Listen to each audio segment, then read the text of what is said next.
Hey everybody, and welcome to the NGS Heroic Division. Today we have Blue and the Beta Males taking on Team Happy Cloud, THC. THC is a super long time NGS team and is currently 6th rank in the Heroic Division.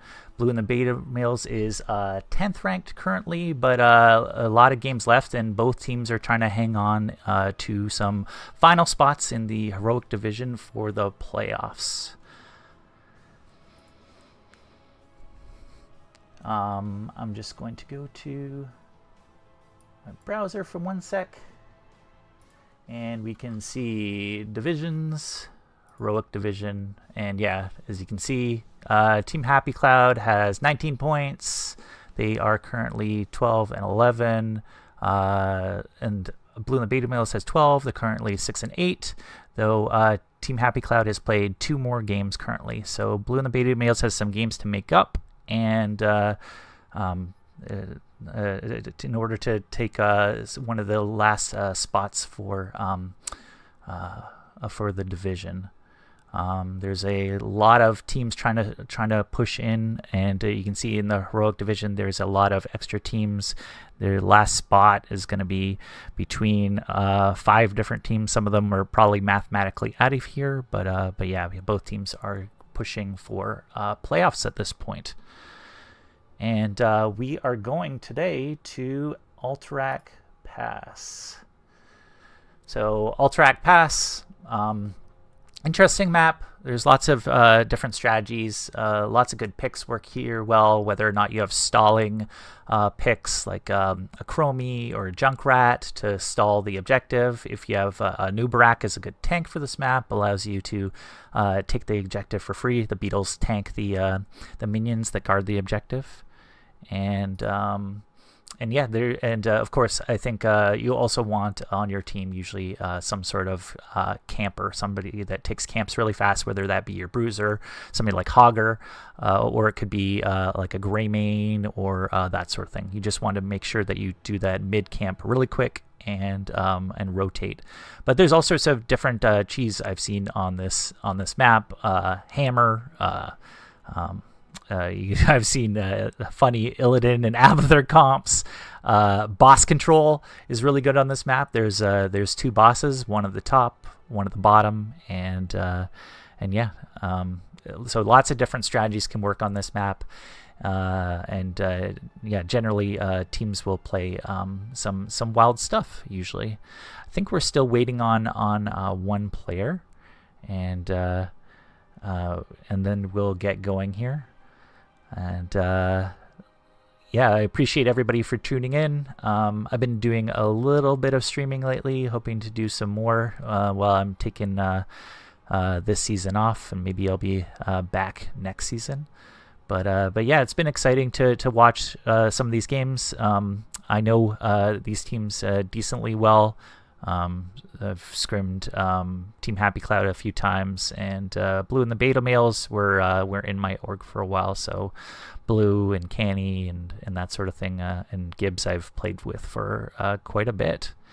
So it'll be a fun time seeing some friends trade back and forth. Today, in terms of bans, we have D-Shire and Tomb of the Spider Queen are banned by Blue and the Beta Males. Towers and Sky Temple are banned by Team Happy Cloud, and Blue and the Beta Males chose Alterac. So Team Happy Cloud will get the first pick. And a lot of actually fun maps left. You don't usually see some of these maps banned out that much. Still some boring stuff we see a lot, like Infernal Up, but still have Volskaya and Garden and Cursed and that sort of thing. So it should be a fun series. And looks like we have maybe everybody in the lobby.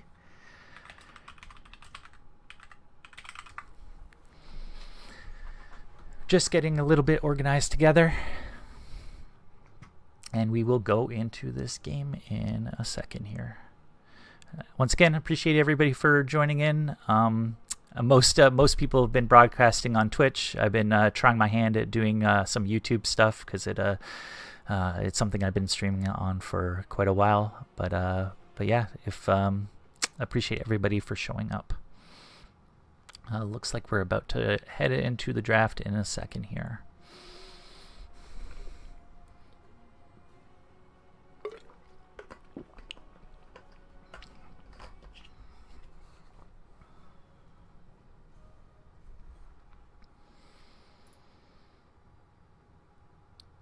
Oh, I see. They swapped.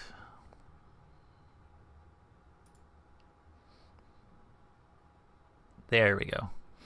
Now I'm on the right side.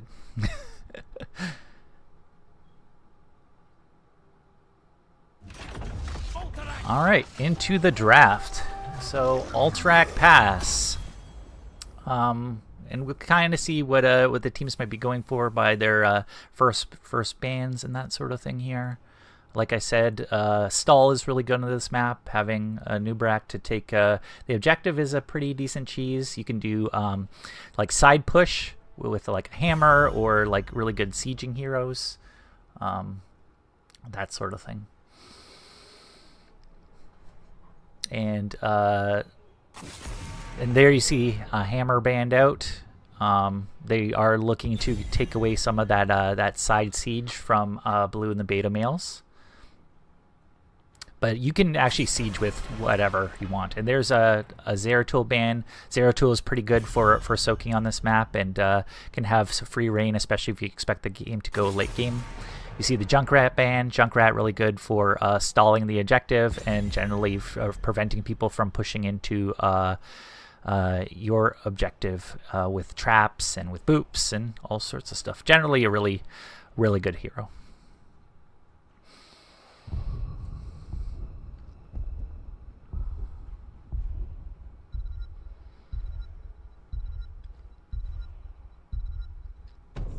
Last ban is Falstad. Globals can work pretty well. Falstad has a pretty decent point control with Gust. And it is a big map, so globals definitely do pretty well. And you see Hogger first. So Hogger, very good at, in general, but good at taking the camp really quickly. And then you see the Nubrak and Rhaegar. Anubarak, really good for taking the objective by himself if needed, while the rest of the team keeps the other team busy. Rhaegar, really good clear, really good on the camp as well for helping another DPS, or can solo the camp a little bit later on as well. And we see Lucio and Cassia. So Cassia is an interesting one. Cassia is really good at actually sieging the front wall, but not in terms of generally, I'd say, wave clear as much as other heroes. But they're definitely thinking about something here. And Lucio, definitely good at countering all the Anubrak stuns with the cleanse that you can put on to every hero. You see the Diablo ban. Diablo, pretty good on this map too. Wants to get rid of some of that engage, especially with the Hogger. And you see a Vikings ban. So Vikings, this is one of the maps that they can do pretty well on, because it is a pretty gigantic map. And it's pretty annoying to stop them from taking objectives while constantly pushing. And if stall's the name of the game, then Vikings are really good. So taking that out. See a Hanzo picked from Blue and the Beta males, as well as the Chen. I believe Hippo has been taking Chen quite a bit this season, and I think they might be a pretty decent Chen. So lots of dive, lots of kind of point and click for Blue and the Beta males.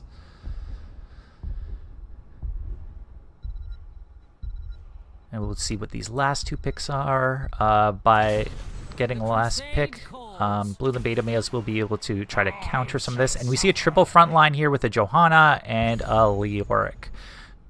So there's a lot of beef up front, and a lot of ways to keep the backline safe.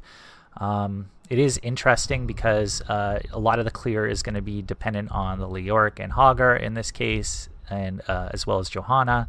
And Cassia will be, I guess, will be helping out with some of that clear as well. And then we see a Nazebo pick. So getting a little bit spicy. I like to see a Chen, like to see a Nazebo here. And Nazebo can stack decently well. Is going to have to watch out in rotations from Lucio and that kind of thing. But it is interesting to see a Nazebo picked on this map. So we're heading into our first game.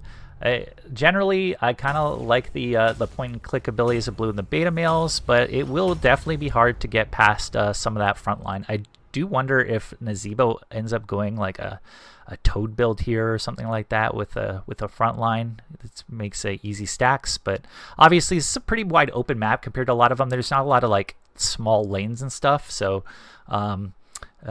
some of these heroes do pretty well in the wide open, and it'll be interesting to see. Hogger will be definitely spending a lot of time taking camps and such.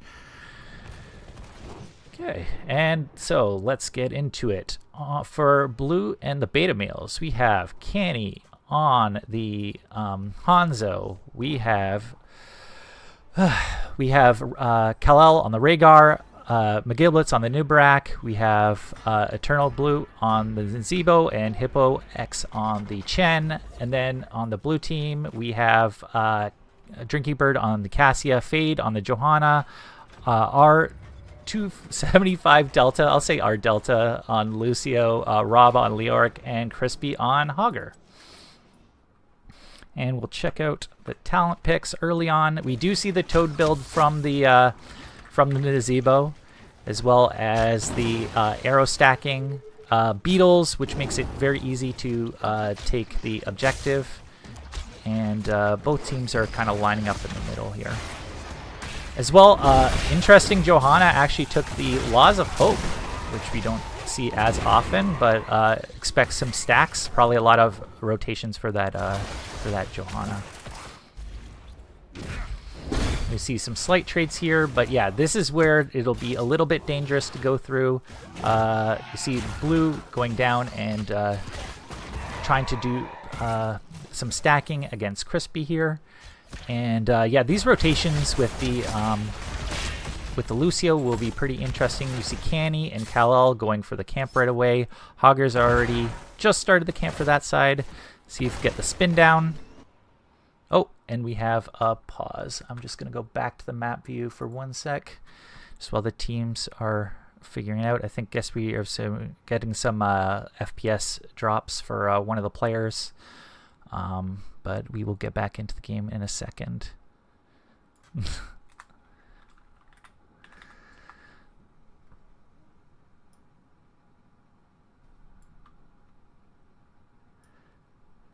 And yeah, other interesting things. So yeah, the Laws of Hope for Johanna, very interesting. Lots of stacking builds here between simple geometry for the Hanzo. You have like the Toad build, and of course ultra stacking for the Nazebo. Freshest Ingredients, which is stacking a globe quest for Chen, and obviously the beetles for the big beetle. And let's see. And then Hogger took another stacking quest, took Journeyman Cooking, Osirian Renewal for Leoric, Smooth Moves for Lucio, and then Charge Strikes for the Cassia.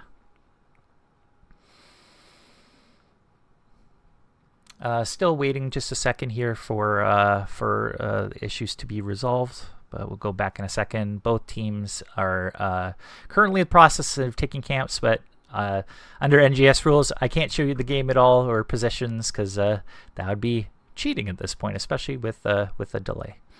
Okay, we're going back, and we are back in game.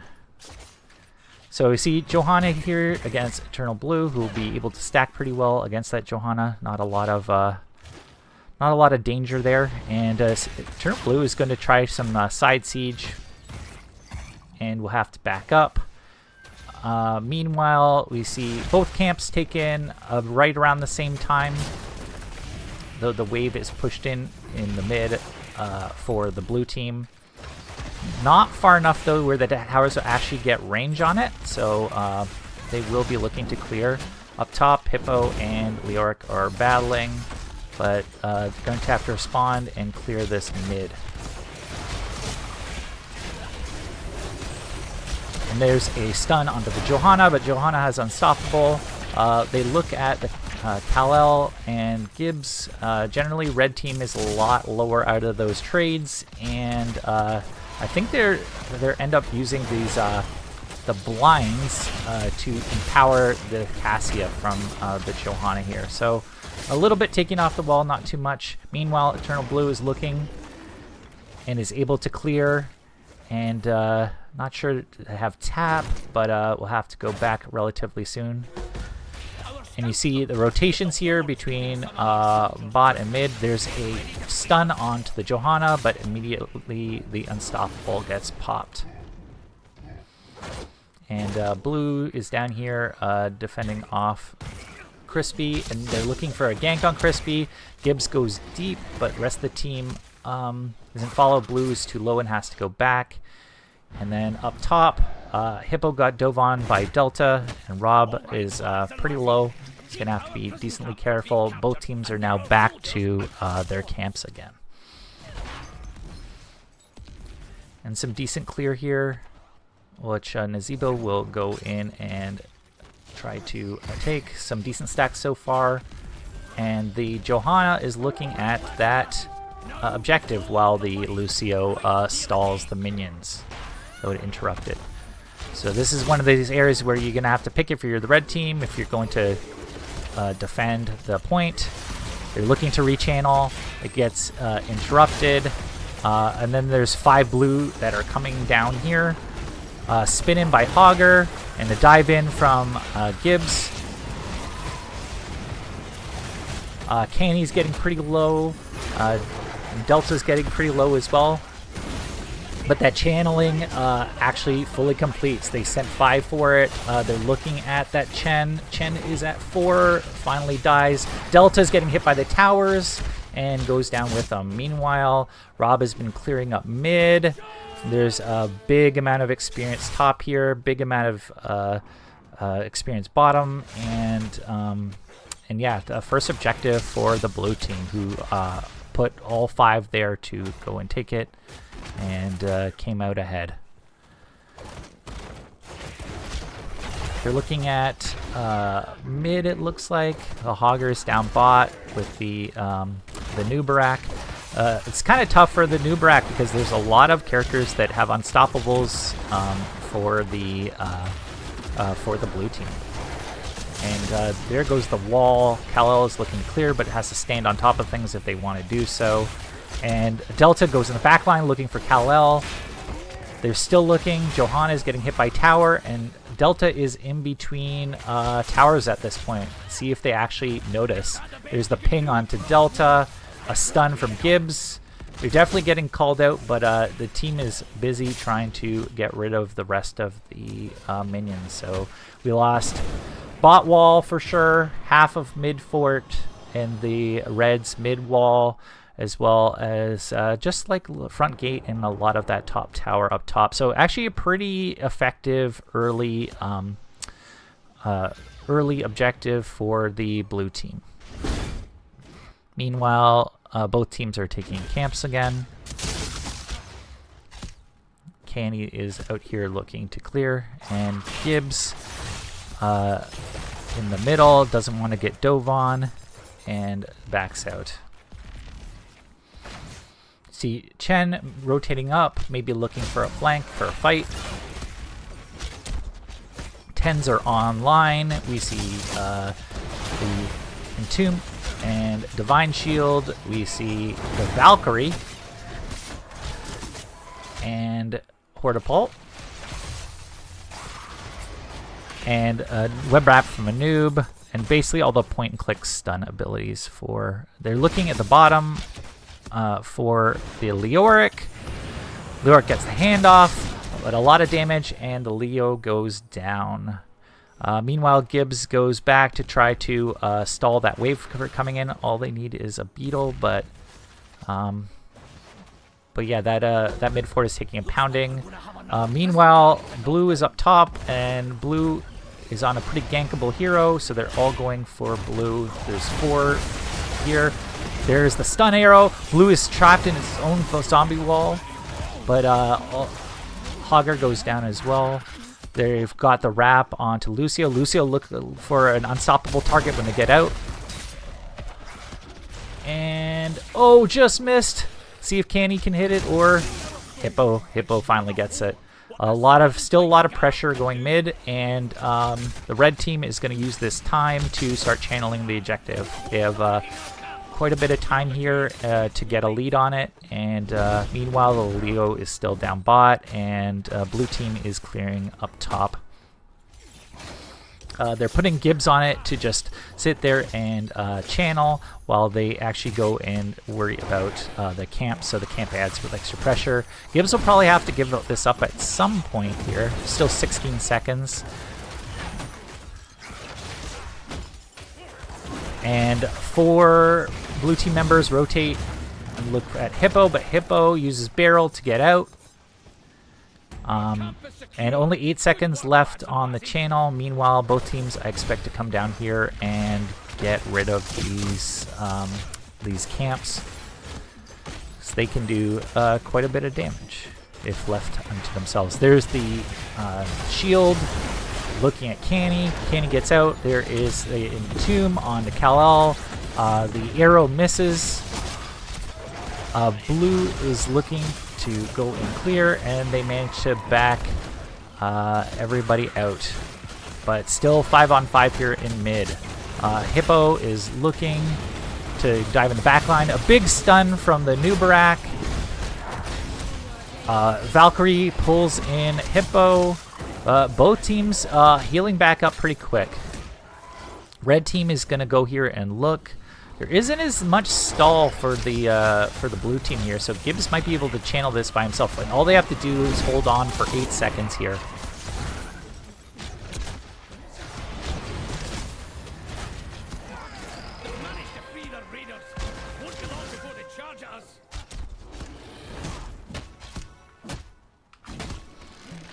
And so red team comes up with the objective.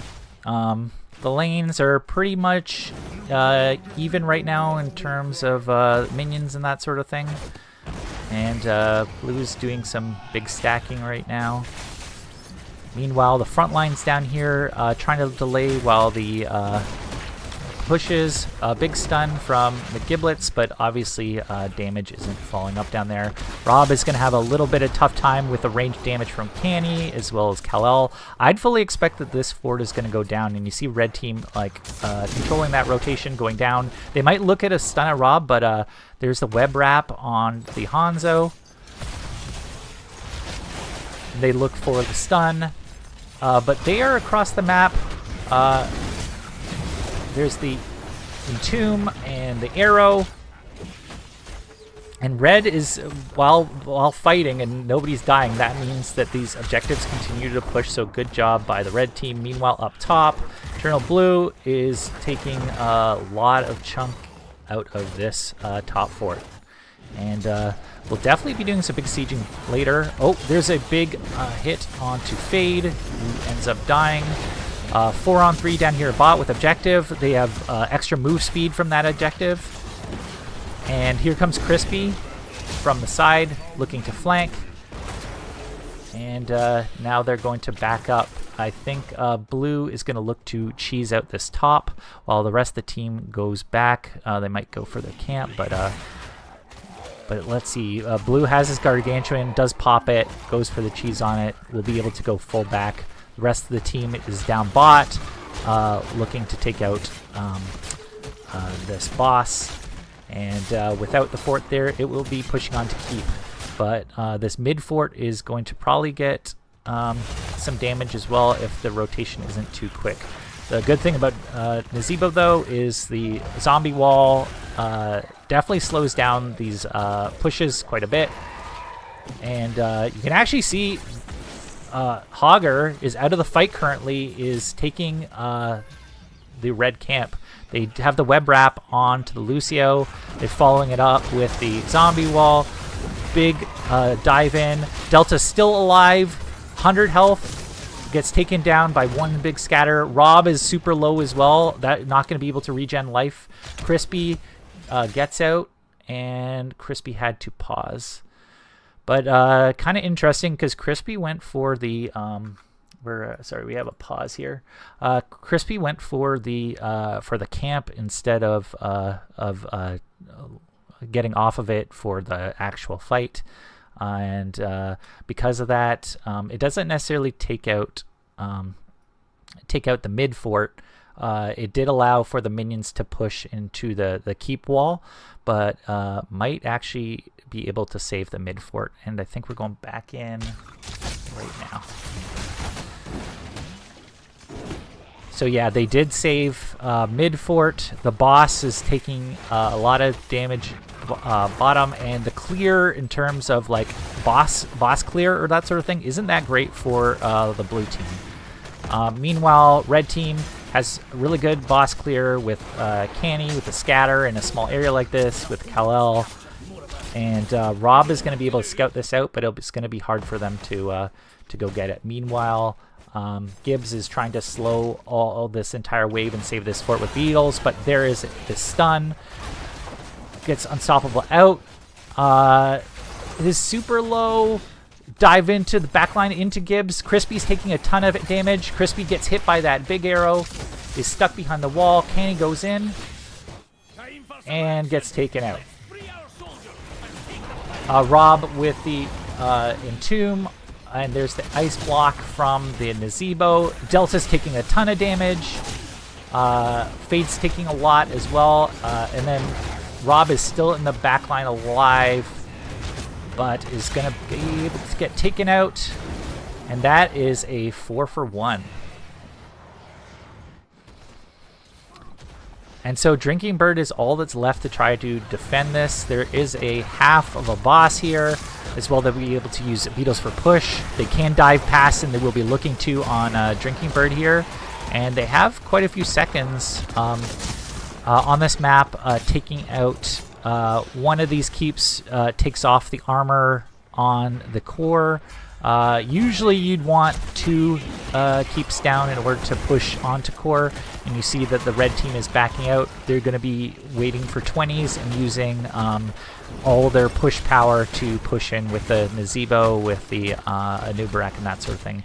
And meanwhile, Anubarak is using their cheese to try to take the camp. And I'd fully expect that they're going to have a Anubarak here cheesing this, but they really want to wait for 20, so the rest of the team is going back to try to take out that camp, wait for 20, and then take the objective and hopefully take out another keep. So Gibbs has to be a bit careful here, does not want to get taken out before that 20.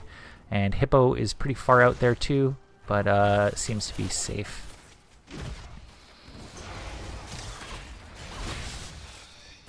And you see now red team is getting close to 20. They just hit 20 now. They look at Rob with the stun.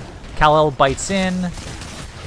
Rob is low, gets hit by that arrow. There's the wrap onto the healer. And that should probably guarantee the objective for the red team. In the meantime, the rest of their team can push. You're going to see blue really want to push back on this though. See if they can stall it all, but they cannot get caught out. And yeah, red is fully committing 5 to this objective. They know that this can take out another keep. There's still a camp mid that's getting taken out. They're looking at the bottom. Unstoppable was popped onto Joe. And there's the dig. A follow-up with the zombie wall, and that's a big one right there. This whole keep is going to go get taken down before the objective comes. That's going to take out a lot of the armor on the core. Big stuns, double stun onto Rob. And they're looking to get Delta back out, but Delta managed to squeeze out totally. Looking at Drinking Bird, who isn't as mobile. And yeah, dive over the fort onto that backline. Rob is stuck between the team and the objective. And this is going to be all the keeps taken down before the objectives get here. This is looking really good for blue and the beta males.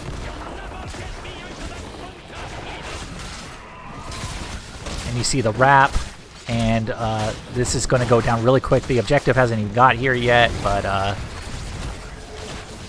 big stalling and so many minions. That's going to be a GG for the red team. Blue and the beta males wins game 1. They did pick this map, and early on in the draft, they were expecting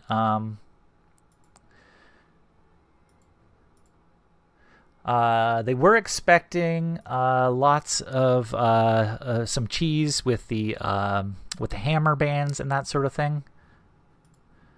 But we're able to have a very interesting draft with the with all the dive heroes, with the Anubarak, with the Chen, and the side siege from the Zebo was pretty much allowed to go unfettered. Not as many ganks actually on that Nazebo as I thought there was going to be. But definitely late game, Nazebo scales and gets a huge pushing power.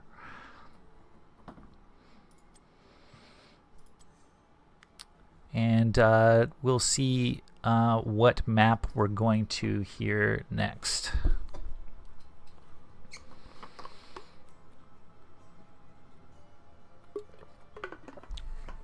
I did find the draft from Team Happy Cloud pretty interesting because they had all these different ways to engage with the Leoric, with the shield, and with the Hogger and that sort of thing, but not a lot of like sustained damage, and especially not a ton of clear that comes from range. So I always find if a team has range clear and you're stuck with like bruiser clear, anytime you're getting pushed into your fort is much harder for that that bruiser to clear versus range siege than it is the opposite way around.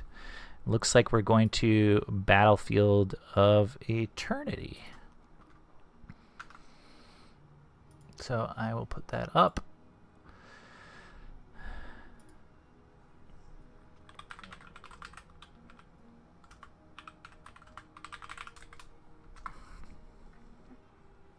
Just double checking that THC was the one to pick the map.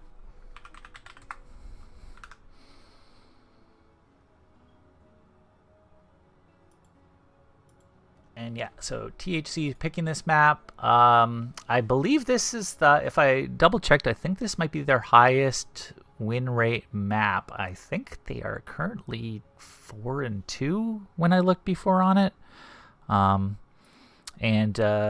Yeah, I can go and check to see what they've actually run on this map before, which is interesting. Yeah, lots of traditional like race heroes and that sort of thing. Some triple frontline type comps, but yeah, so far this season they are 4-2 on this map, so this would be probably one of their favorites. Of course, things that work well on this map is race. You can do race comps. You can do stuff where you actually side siege a lot and then stall teams. I've even seen some funny stuff where you have like protect the president style comps with hammer on this, and it's kind of funny as well. But yeah, generally you want a lot of damage because team fights are pretty big on this map.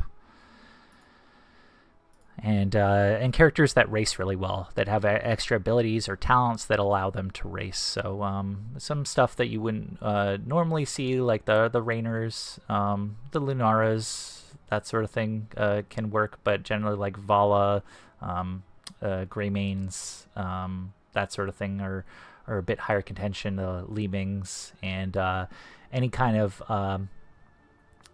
of ability to dive on characters really quickly is good on this map with a big wide open area in the middle. But you definitely want to have some sort of solid top lane as well. You will see in teams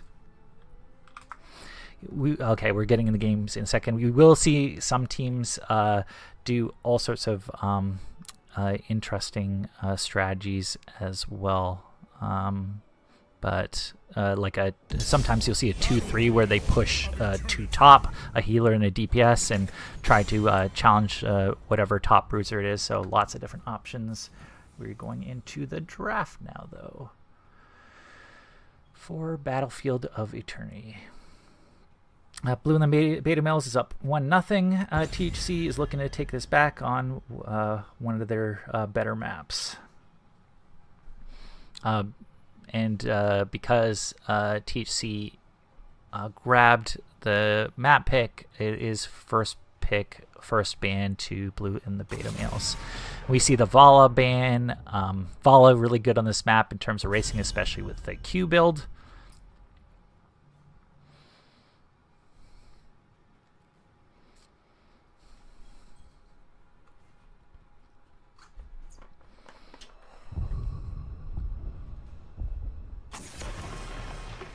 Chen banned, so Hippo being targeted here. They did not like Chen in that last game, and no wonder. Chen was allowed to free dive the back and was pretty good at off laning, and was not losing a ton of health or getting ganked or that sort of thing. We see the Lucio ban. And I think, was it Delta that played it last game and played it generally pretty well, was able to escape a lot of big plays. But if you do see a Lucio ban, you could probably expect some sort of stun combination, because Lucio is definitely good at countering point-and-click stuns. And we see the Ariel ban. Ariel, generally pretty good hero right now inside the meta. But first pick on the Li Ming. Li Ming, pretty good race on this map with lots of huge single target. Actually pretty decent like side siege as well. And resets for team fights. This is a very team fight friendly map. Having those resets is pretty huge.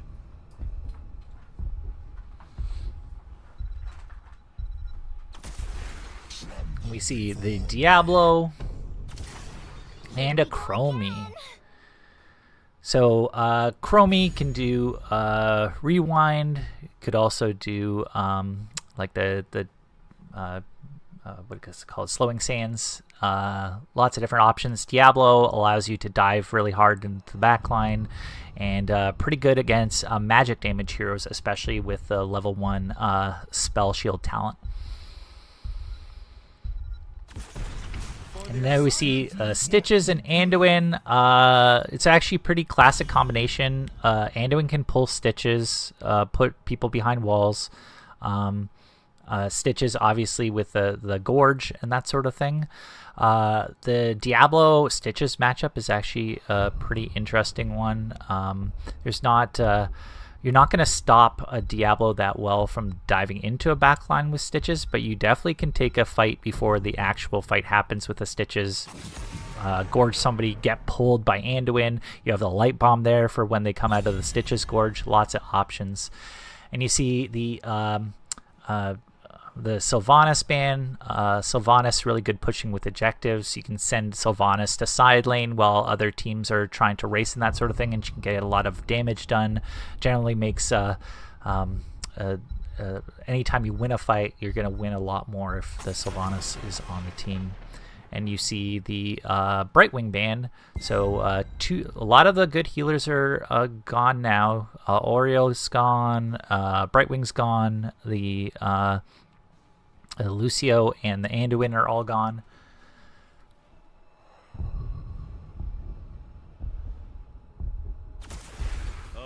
We see an Uther as well as Artanis. Artanis, this has to be one of his best maps. Definitely the 2-lane maps. This in on Braxis.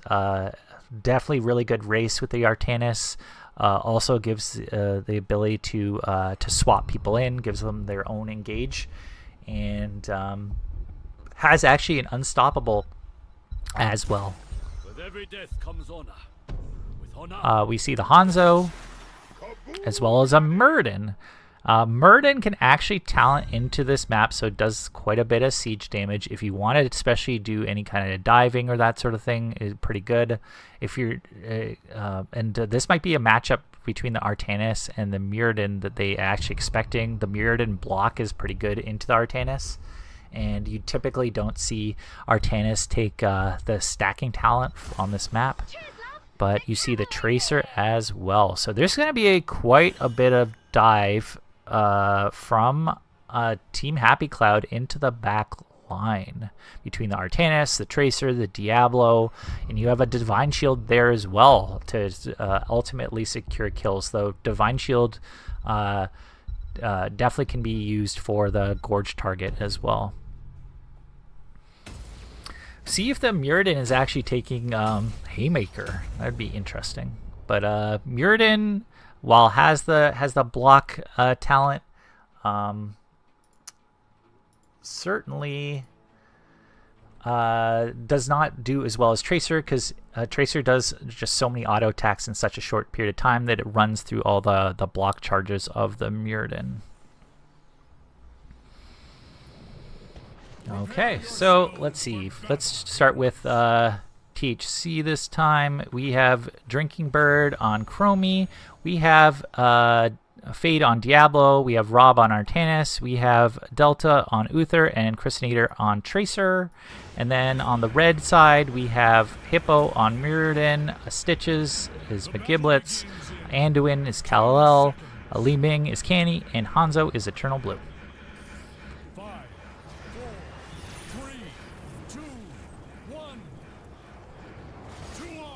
And so they're looking to send Canny and the Muradin top. So they are going to be clearing stuff with blue and with the Stitches down below. And they're sending 2 top to hopefully gank this this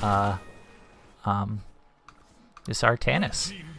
And then I missed it down here, but big start. The 3-man killed the Tracer.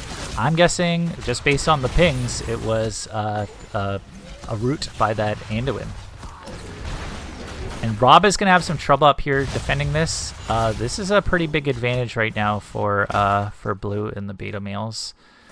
Rob is not going to be able to stand here very long. Is going to have a hard time clearing, and they see have to send up Christinator as well. They look at the Muradin.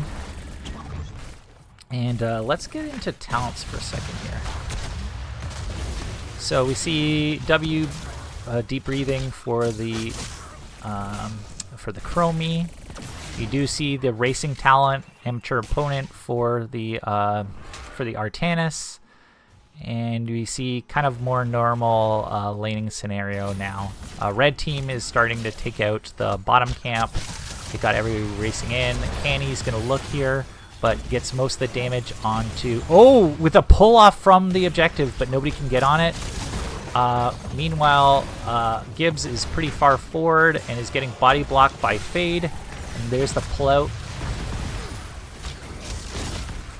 And then we do see the stacking talent, Perfect Storm, from the Muradin. So we'll be increasing that bolt damage, and can race actually pretty decent from that Muradin. And you see the Artanis goes up top. Is decently low on health already, but you do see Christinator coming and trying to help. It's going to prevent red team from taking that camp. And you see most of the red team is going towards their bruiser camp, and Hippo's going to need some help probably here clearing it out. There's a big stun, but not for long.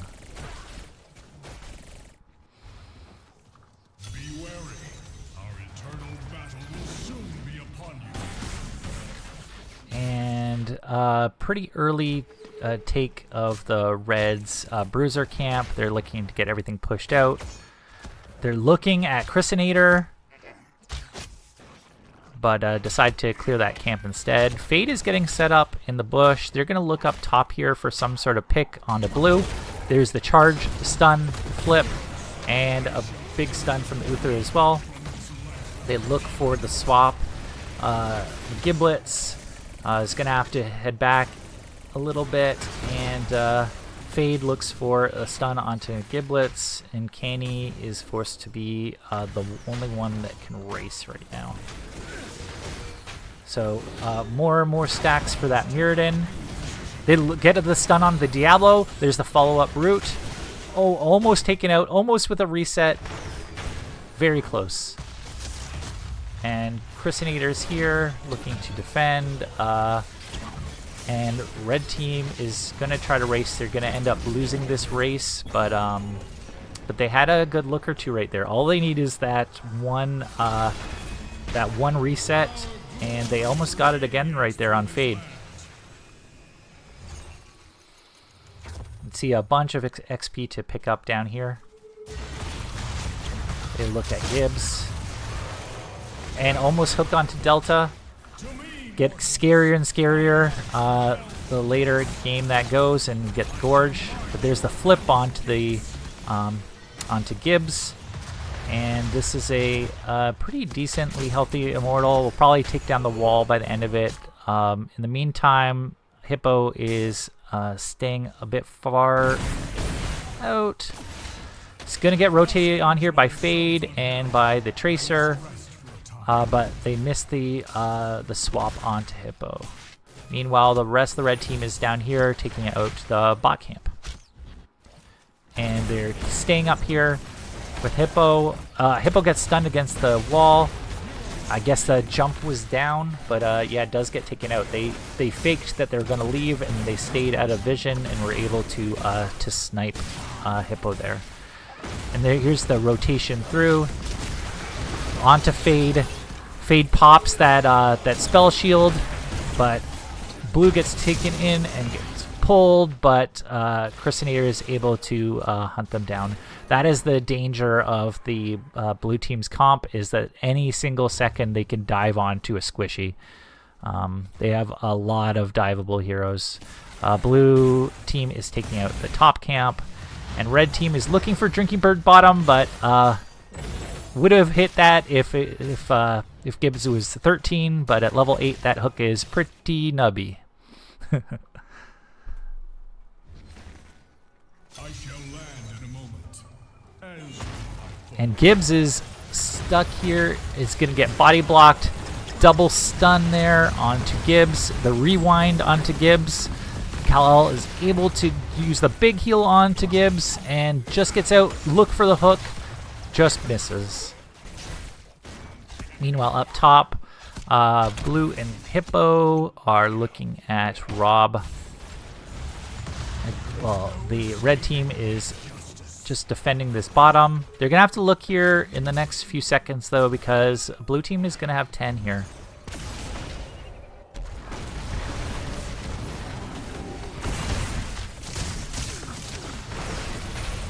There's a big orb there from Canny. There's a stun on the Muradin. They look for the hook. Hippo's getting a little bit low, but they turn around onto the Artanis. They blow up the Eternal Blue. They look, and they take out the Muradin as well. Those point-and-click stun, those dives are pretty huge. Now with the level 10, they will be able to run, and they're going to keep running at them. They're looking. No 10s yet, so not able to pull them into the fort. There's the pullout from Canny. Barely gets out. And everything is going to get reset again. Red team really needs 10s. They can't really fight this that well. They're probably just going to decide to take this full Immortal, and this is going to be a pretty big one because there wasn't a lot of racing from the red team in those fights. So here they're looking for level 10. They'll probably look for... Oh, and then they're waiting for a second while the Artanis gets on the Bruiser, but red team is getting on their Bruiser as well. So they're going to have... blue team is going to be pushing on the bottom with their Bruiser. Meanwhile, objective goes top, and red team is... Bruiser is going to be going top as well. And they send Gibbs down, actually. The two tanks are bottom. They look... Looks at Fade, decides not to gorge.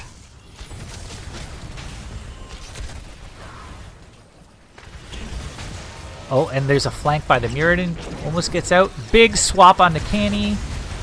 Big arrow into the back line. Hippo is pulled out. Diablo is going to be doing a big wide flank here. And is pinging, looking. Big swap onto Hippo again. Interrupts the jump, mid-jump. But Hippo is still alive. And just gets taken out by that Chromie. And still that Immortal is pretty healthy. They get the Gorge. Gonna put over the wall.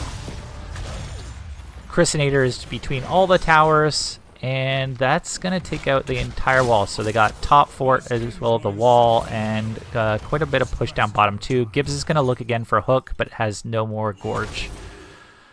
And blue team is looking to take bot camp. You see the Mirrodin did go Haymaker, so there's a lot of like playmakers here for the red team. There's the charge in the back line with the APOC. Gibbs is scanning on point, but big damage on the Anduin. There is the arrow. Gibbs is still standing on point. Rob is almost dead. They're looking for one reset. They get the reset. Gibbs goes down. And now Christenator's looking at Eternal Blue. Oh, big hit backwards. Looking at Christenator. The Diablo dives. But I don't think there's any CC left. Oh, there's the light bomb. Oh, at 44 health. Canny looking for one reset. They're all so low. Oh, there we go. Takes them out with the takes them out. All they need is that one reset, especially early in the fight, and they'll be in business. But yeah, everybody was so low. It's just one orb or one series of spells away from getting those resets.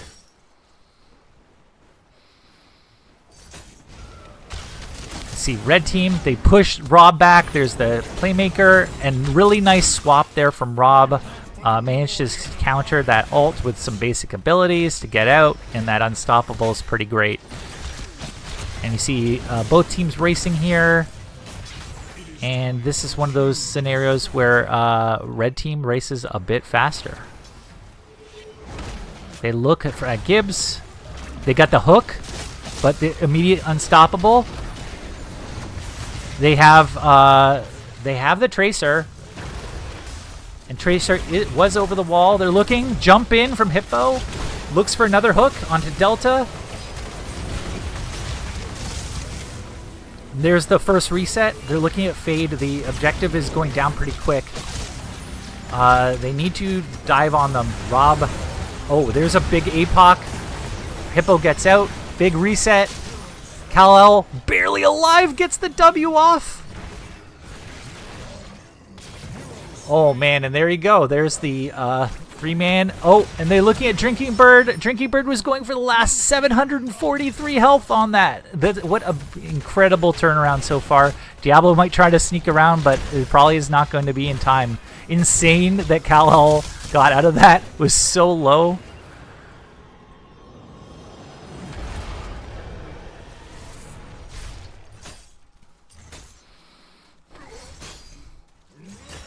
And this is going to be the first real big push for the red squad.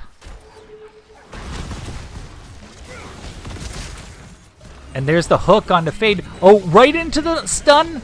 Gets stunned by the boss. Gets pulled back. The Diablo's way far back with the light bomb combo. But now they get another hook. Another great hook onto the Uther. Uther is definitely dead. And they're going to continue to push in here.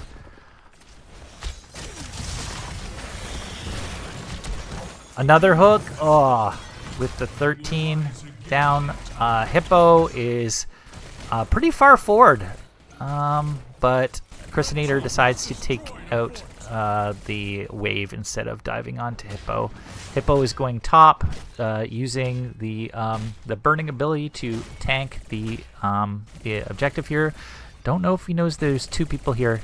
Decides against it, lets the camp heal back up.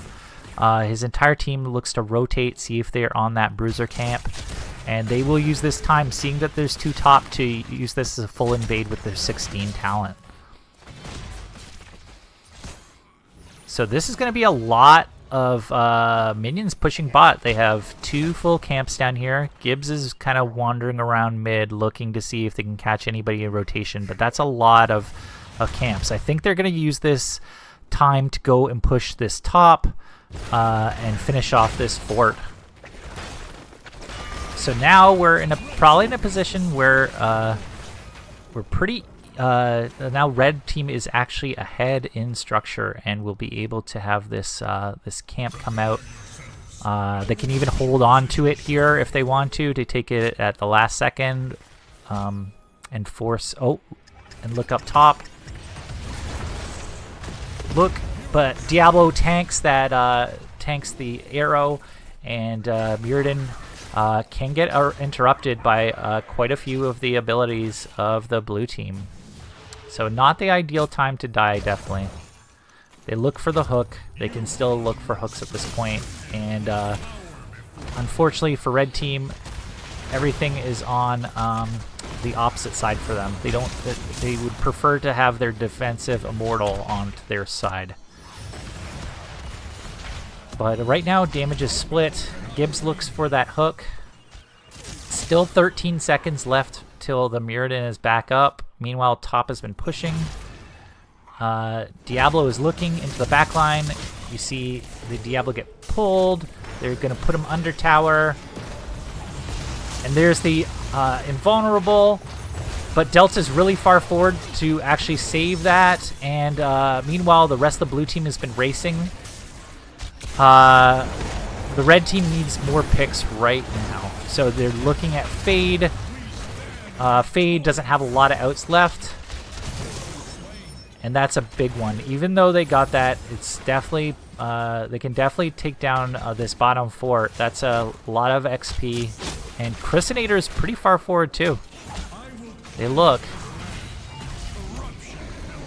And the Artanis ult is actually blown to help stop them from taking it out before it takes out this fort. So it's a really fast cooldown, and took enough time out that it does take down that that bottom fort.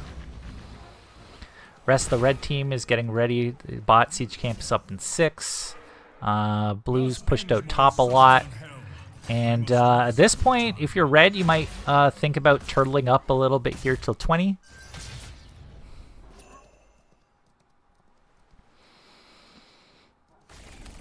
Because you definitely don't want to fight pre-20 unless it's something certain here. They go look to clear top. Artanis is looking for a tasty swap. And yeah, they're going to go look at top. And blue team is wandering around trying to find if there's anybody else around. They're getting this bottom pushed in. And looks like red team needs basically one more wave. They're forcing bottom to try to see if they can get a pre-20 fight. But managed to get backed off, and this wave should secure level 20 for the red team. Gibbs is going a bit far forward just so they can get a hook onto somebody. And you see Hippo as well, pretty far forward looking with the 20. Misses the stun, but gigantic wave top here. They look for a hook over the wall. They miss an arrow there. And tried to haymaker Rob back into the back line, but Rob managed to get the swap off. Rob has gotten a bunch of good swaps on to try to counter those abilities. Big hook again onto the Diablo. There's the pullback. Here comes the light bomb. And there's the reset. That is all they need. And now comes race time.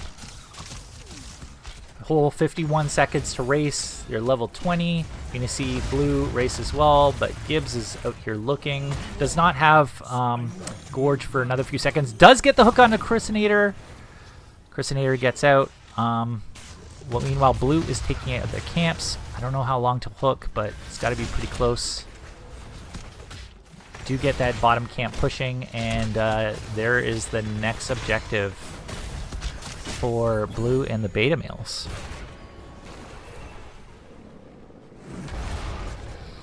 And it goes bottom, allows them to clear out this camp as well. Meanwhile, the tanks are definitely pretty far forward, and the rest of the blue team is clearing out top.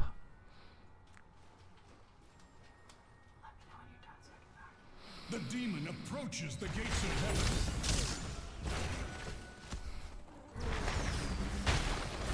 And here comes a big push bottom. They look for the hook, just misses from Gibbs. They look for a swap. There's the... Oh, they look for the pushback. Unstoppable onto Rob, though. Canny got rewound. They're looking at Canny. Everybody's diving onto Canny. Canny comes out with almost 0 health, but still goes down. The red team is super low and running for their lives at this point. Kal-El and Gibbs are running quick. Chrisinator might be able to catch up to them if it goes quick, but that is going to take out the bottom keep. Three men down. They're going to go to top keep because the wall is already gone there. They should be able to at least get this keep and possibly look to core. They get the hook onto Drinking Bird, pull back, Fade looks. And they do have the Artanis to race too onto this core, so... But... Oh, catapults! Catapults! Wow. Nice job by blue and the beta males. Made it sketchier than it had to be at the end of the game.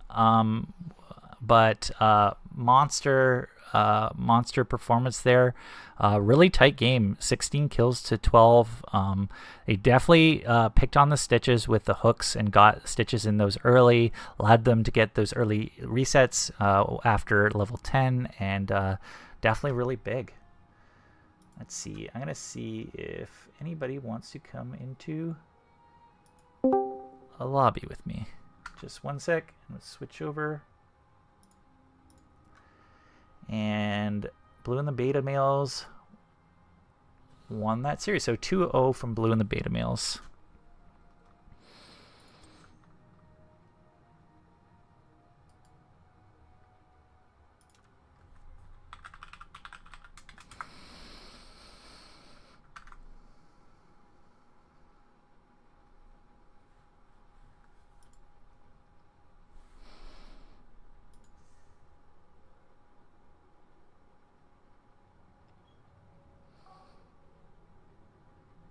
And I will have somebody in here second from blue and the beta males to do the interview.